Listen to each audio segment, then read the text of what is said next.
Assalamualaikum warahmatullahi wabarakatuh. Spektrofotometri Raman.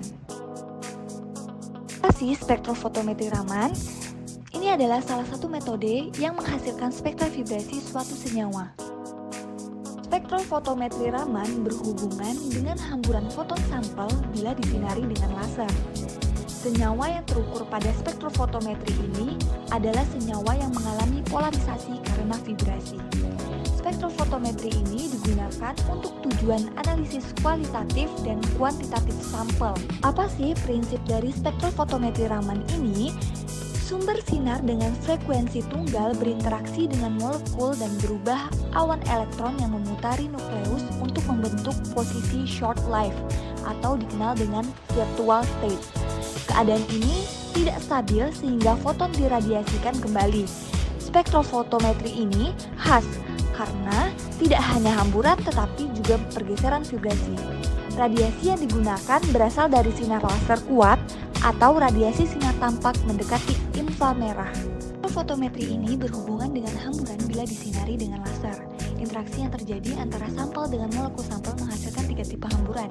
Seperti pada gambar, terlihat ada satu hamburan Rayleigh yang sangat intensif karena potensi akhir sama dengan potensi awal.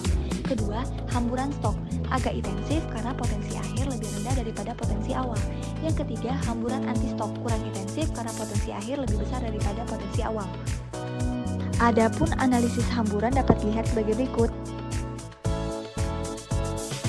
Adapun komponen utama spektrofotometri Raman, yang pertama sumber laser yang berasal dari lensa objektif.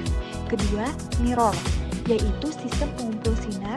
Ketiga, filter panjang gelombang dan detektor. Pada metode ini ada sumber sinar, ada merkuri, laser gas berintensitas tinggi. Analisis ini hanya cocok untuk molekul yang mengalami polar visibility.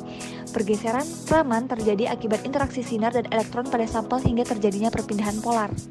Bagaimana sih proses analisis pada metode ini? Prosesnya, sinar laser ditujukan pada sampel, kemudian menghasilkan hasil bias yang dibaca oleh interferometer, kemudian diteruskan ke detektor. Keuntungan dari metode ini, waktu relatif singkat, spektrum yang dihasilkan spesifik, tidak destruktif, dan tidak memerlukan krepasi. Dapat menguji sampel langsung, hanya menggunakan tenaga listrik atau bahan bakar, tidak memerlukan perarutan serbu atau proses pembuatan bahan. Kerugiannya, pada sampel heterogen tidak dapat mendeteksi secara keseluruhan, dapat menimbulkan interferensi karena biasan Raman rendah namun dapat diatasi dengan penggunaan laser yang tepat. Pada analisis kuantitatif, sampel harus diletakkan pada kuvet khusus yang posisinya optimal dengan arah sinar agar hasilnya tepat.